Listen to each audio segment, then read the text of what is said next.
Well, hello, good people and Eagle fans. Marco's here, and as always, I want to say thank you all for watching, commenting, subscribing, and being part of the Joe Blue Sports Report.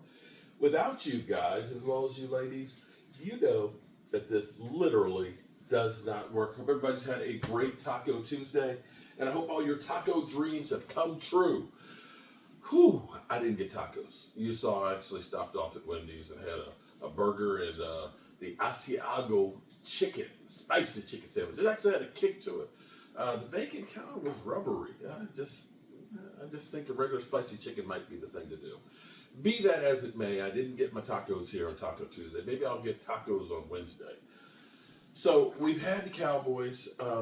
My apologies, but work has gotten in the way of me keeping up with the Cowboys, keeping up with the Joneses, like I normally do.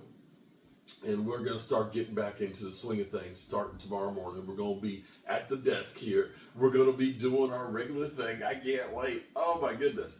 And, you know, I made sure that I got the kitchen finished tonight so that way I can take it easy for the next couple of days at least before I do the floor.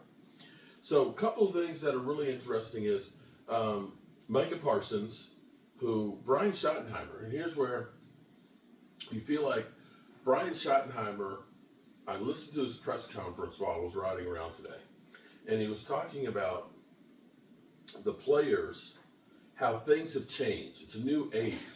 And because he was asked about Trayvon Diggs, that Diggs, they're like, well, he's not here working out. And he said, here's the reality of things now. Guys have their own people. It used to be that when you were rehabbing with the team's physicians and their training staff and everything else, that they were taking care of it. But as football has evolved, when you see, like Duke Merriweather and things like that, people have their off-season work that they don't necessarily always do with the team. And the thing that Schottenheimer was saying was being present.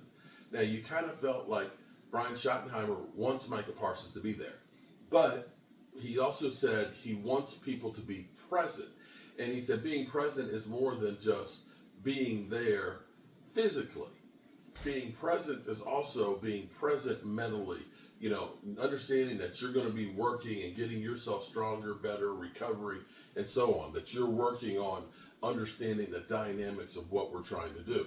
And quite frankly, Micah Parsons has spent more time in OTAs this year than he has the last two. He was here the other weeks. He just wasn't here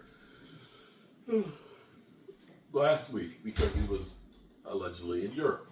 But he ended up, after Brian Schottenheimer basically saying, I really wish he was here and things like that, and being present and everything else, Micah Parsons shows up, gets off a plane, comes in, gets the team pictures and stuff, smiles at the media, and keeps on getting.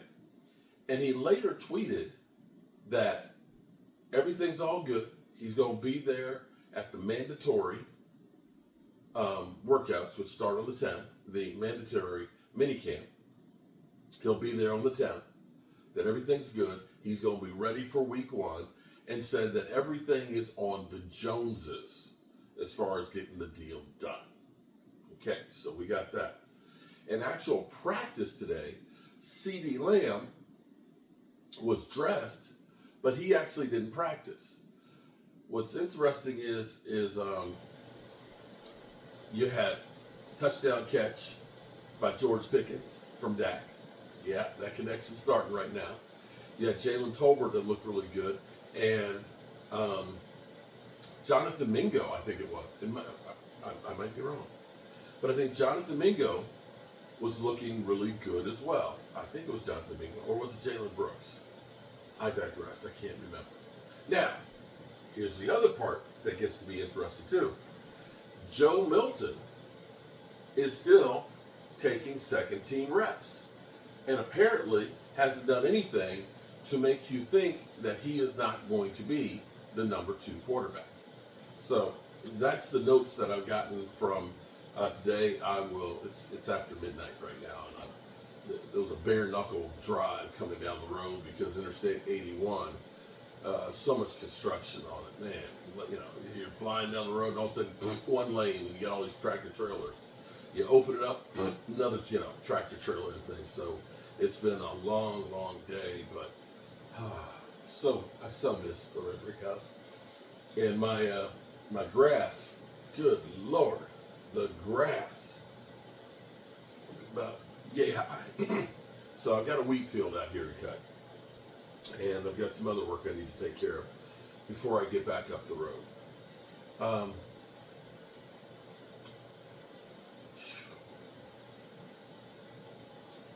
I want to say thank you. Thank you to so many of you guys that literally look out for me. I honestly have been in a funk. And for me, I fight depression too. When I get depressed, I just want to take a nap. I just want to sleep. And I can sleep for hours. And anybody who knows me, generally speaking, if I'm up, I'm going all day long. I've been up since 6 o'clock this morning, and I've been going all day long. You know, we're working on the kitchen, putting out content. I've driven about 350 miles today, and it's midnight here, and I'm doing a fireside chat, bringing you content and stuff. When I'm normal, that's the way I am. I just go and go and go and go and go. But for quite a bit of time, my health has not been great. My blood pressure's been through the roof. And with losing my dad, the needing to get this kitchen done, and just losing my father-in-law, it was just like a lot, and I just wanted to just kind of shut down. But it's so many of you guys that would check in, like Holly would send checking on you and Tracy messages, and so many other people. And I can't say thank you enough for all of you guys helping me. I think I'm kind of getting over the hump. The last, I'm going to say probably the last 5 days, I've been able to feel like Mark as far as work goes. I haven't been putting out as much content as I normally do. I'm sure that Dan Salio will send me a message in the morning and say, hey, brother, want to be on? Yeah, of course you want me to be on. Because I drive the numbers. You Eagle fans, you hate me, but you know you love me. You love to see me. You can't get enough. And by the way, I'm trying to understand something. If you absolutely hate me, you think that I'm an idiot, and you think my podcast sucks, how is it that y'all can find the smallest thing, like a 15-minute video? I mentioned Brock Purdy. Didn't talk about him for more than 20 seconds.